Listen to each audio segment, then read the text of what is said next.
Alright, welcome everybody to another edition of WCW 2003 here in TEW as we continue on the road to Clash of the Champions as we're at the Portland Memorial Coliseum in Portland, Oregon in front of 10,000 plus people. So let's get this thing rolling. As we start with our pre-show match, we're in a pre-show about that it's a power wrestling, Little Heat. Air Paris, Blitzkrieg, and Yang defeated Sean Stasiak, Kid Romeo, and Kaz in 12:09 when Yang pinned Kid Romeo with a Michinoku driver 2. Kid Romeo was a weak link. Yang got a 55, Blitzkrieg got a 54, Air Paris got a 67, Kaz got a 66, Kid Romeo got a 43, Sean Stasiak got a 58, and yeah, this got a 66 overall, and this was basically just like a high spots match plus Sean Stasiak to act as a base to give the guy some in-ring time. So I start out with the actual opening, which is basically video from, they said earlier in the week where it shows Sean O'Hare, in a parking lot after a WCW house show when basically the Deadpool roll up and just, kick his ass. And it ends with, Macias, basically lawn darting O'Hare through the hood, not the hood, but the windshield of a car. And, basically Deadpool turning around and saying, "This is what happens when you think you can face us without consequences. We're the Deadpool. We are WCW as long as we hold this title." And that angle itself gets a freaking 95 because, yes, everybody here is over. Yeah. So that just moves that on. And we go to our opening match, which is, and then the announcers have the official main event for tonight, which is Billy Kidman and Kanyon teaming up to take on RVD and Jeff Hardy, as the announcers also put over the fact that officially announced for Clash of the Champions is Kidman and RVD. So we'll pre-book that. So we pre-book that, which gets a 71. We go to our opening match of the evening, which is an about that subpar wrestling and non-existent crowd heat. Tajiri defeated Chavo Guerrero Jr. in 640 by pinfall to Brainbuster, and Tajiri makes number 8 of his television title. Yeah, he's been doing it a lot on Saturday night. Anyways, Tajiri gets 63, Chavo Jr. gets a 60. Just a straightforward match. To remind people, Tajiri is the TV champion, and he's really good. And this gets a 59 as he celebrates afterwards. Then we go backstage. We're basically, the Horsemen are backstage doing Horseman thing. Flair, Jarrett, and Douglas are talking about how they're going to wipe forward with Wright, Jett, and London later tonight and show those pipsqueaks that the Horsemen run this company. Kanyon's in the background saying, "They're going to screw me over. They're going to screw me over." And Johnny's like trying to calm it down. When Kidman comes in, sort of looks around and like motions to Kanyon to follow him out. Kanyon shares a look with Flair, and Flair shrugs and sends him away. And this gets an 88. And then we go to our six-person match. We're about to have that terrible wrestling and non-existent crowd heat. Amber O'Neil and the Silver City Rollers defeated Angel Fox and Heart Legacy in 8:23 when Amber O'Neil pinned Angel Fox. So again, the actual tag teams are fighting on the outside.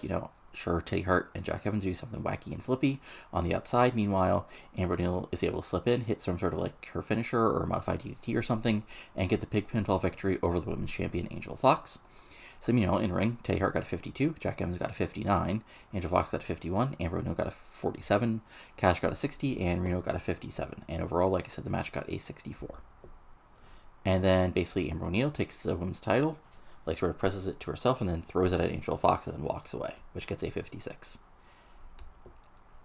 Because we got to hype that women's match. Which, did I actually pre-book it? No, I did not. I should just pre-book that for my own, for my own help.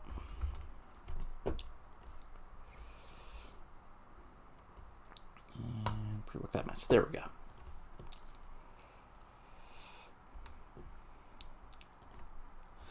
Then we have a Jamie Noble promo where he basically throws the fact that he is the Redneck Rebel. He is World Cruiserweight Champion. And at Clash of the Champions, he will finally prove that he was the true talent in the Young Dragons, and he's the only, he's the by God Cruiserweight Champion, and nothing these idiot fans can do about it. Could say 45 because Noble's not over yet, but what can you do? And then we have a freestyle thing where basically RVD and Jeff Hardy are backstage, and they do weird RVD and Jeff Hardy things, because they're both, shall we say, different sorts of baby faces, I'm sure there's some sort of 420 reference, some sort of getting high reference, something about going through tables, etc., etc. This gets a 78. RVD looked good. Jeff Hardy underperformed because it's Jeff Hardy. And then, in a superb match, Chuck Palumbo defeated Lestat in 9:47 by pinfall with a Palumbo's Pride. This gets a 74. This is just like Palumbo coming out all full of piss and vinegar, kicking Lestat from one side of the ring to the other. Lestat cheating to get like a little bit of a comeback on Palumbo, eventually number one contender, coming back and hitting his finisher on Lestat and getting the win. Palumbo gets an 87, and Lestat gets a 72. Lack of selling, but of course, what can you expect? And then there's sort of like one of the big angles for tonight. And basically what happens is there's a Palumbo promo, basically, saying, if you think just because you got lucky cornering O'Hare in the parking lot when there's nobody else around that I'm going to give up taking the fight to you, well, that doesn't matter, because you painted up freak, I'm going to take that world title off you, and then there's nothing you can hide behind. Vampire comes on screen, does this from spooky promo. The lights go out. When they come back on, the Deadpool are surrounding the ring. And then the lights go out again, and when the lights come back on, Booker and Goldberg are beside Palumbo. And, as they sort of face off, the pieces of the fish come out, keep them apart as, the crowd reacts. And this gets a 94. And then we have a backstage promo where basically Kanyon and Kidman do a backstage promo. Kidman tries to, assuage, Kanyon's fear, saying, look, we can work together. I know you want to beat RVD, and look, I don't like that guy either, but you worry about RVD, I'll take care of that overrated hack Hardy, and we'll be on a roll heading into the pay-per-view, okay? And Kanyon's like, just don't screw me over. Don't be like everybody else except the Horsemen. Because nobody's better than Kanyon.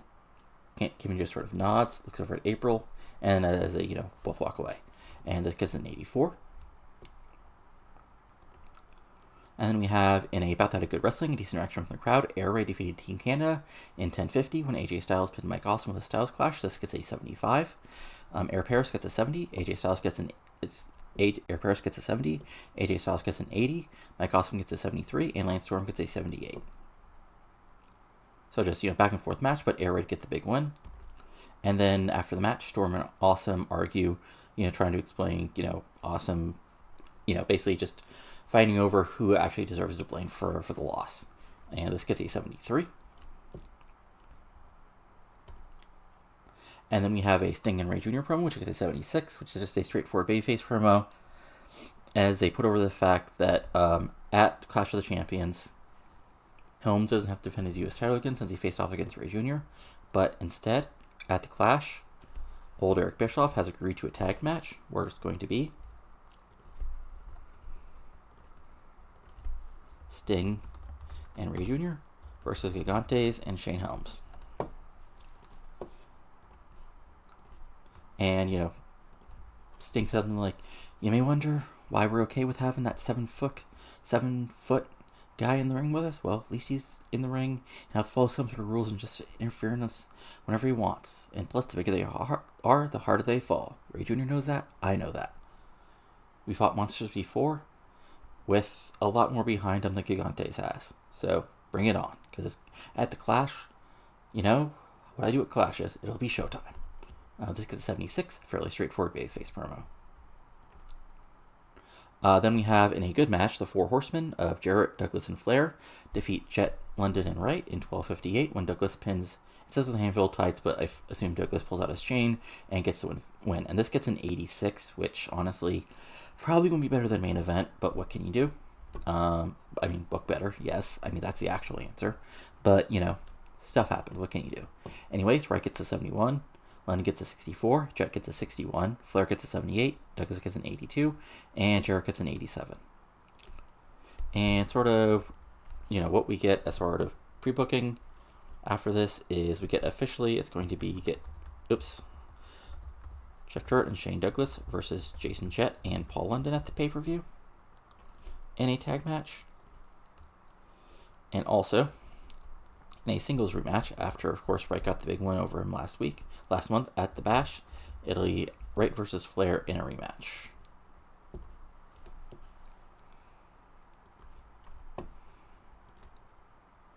And then we have a air raid AMW confrontation where AMW's like, we're still the tag team champions. There's nothing you can do about it. And air raid's like, well, there's something, and it's going to happen to Clash when we beat you. Because we're the future of tag team wrestling and world championship wrestling.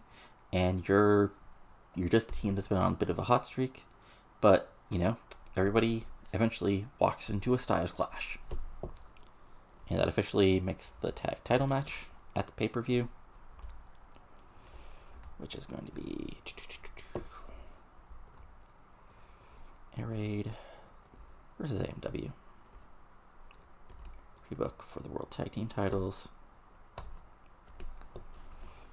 And there you go. And then we go to our main event, which hopefully Hardy isn't high as hell, and hopefully there's no bad chemistry. So in our main event, which gets an 82, okay. Not the best match, but not the worst match either.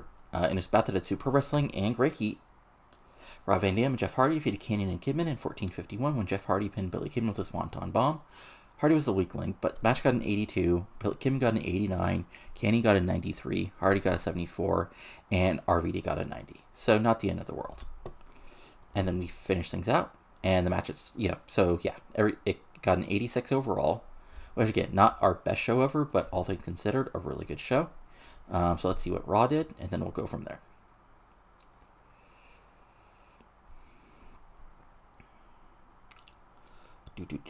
I know, not the most angle-filled show. We basically had that one big angle with the top baby faces in Deadpool, and everything else was more in-ring action. But eventually, you gotta have matches to actually build things up. So there you go. All right, so first let's look at Raw. Okay, so we had Undertaker rolling with Benoit, Kane attacking Angle, Kevin Nash. Okay, that's an interesting debut. So, because I have something set up for SummerSlam in the game for the WWF, because remember, I booked the big, 3 pay-per-views for the big 2, really, for the WWF, just sort of make their storylines make some sort of sense. I signed Nash for something, and okay, that's interesting. Big Show won a squash, Billy Gunn defeated William Regal, Steve Austin defeated DDP in a 98, Triple H and Chris Benoit defeated Shawn Michaels and Chris Jericho in a 100, and The Undertaker defeated Brock Lesnar by DQ in a 96, because of course. But they still only got an 86, which I think is the same as what we did, right? Yeah, Nitro only, yeah. Okay, so, it could be a lot worse. Let's see here. Dusty Rhodes, okay. And, okay, so still 2.06, not bad.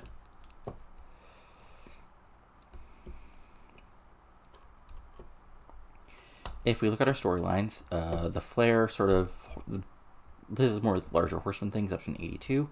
Cruiserweight is at a 67. Sort of the main Deadpool, outside of Vampiro feud is at a 91. Helms versus, this is more like the actual tag version of the feud is at 66. Kanyon versus RVD is at an 80. Kidman versus Jeff Hardy, which I still need to change, that as an 81. Tag Wars is at a 75. The Helms and Gigantes versus Rey and Sting's at a 73. Vampiro's world title feud is at a 92. And the women's title showdown is at a 59. So, could be a lot worse, all things considered. Merch-wise, yeah, so, see, it's interesting that the hair's up to number 3. Palumbo's all the way up to number 6 already. Canyon's fallen a little. Rey Jr. is up to 10. Hardy's already at 13 as far as merch, which isn't too bad. And yeah, a lot of people did mention, after the last show, both, Vampiro's has its problems, but also, I have a plan to where this all ends with Vamp, and just like the WF put up with a lot to not screw up their booking plans, and with some latter-day Shawn Michaels stuff, I'm not going to let, Vampiro's issues basically tell me what to do as far as, the booking. Short of him, showing up every single week high as hell or being an asshole, I'll try to sort of fix things the best I can. But, maybe things will go completely outside of my control. I hope not, but, stuff happens. Anyway, match-wise, so... Yeah, so that match last week, Palumbo Hair versus Imperial Lestat, is officially our number 3 match. I think that's the only other big match that is recent that popped into the top 20. Yeah, I think that's about it. Let me see here. And then top 100 events. Yeah, 92's Great American Bash is still our best show pay-per-view.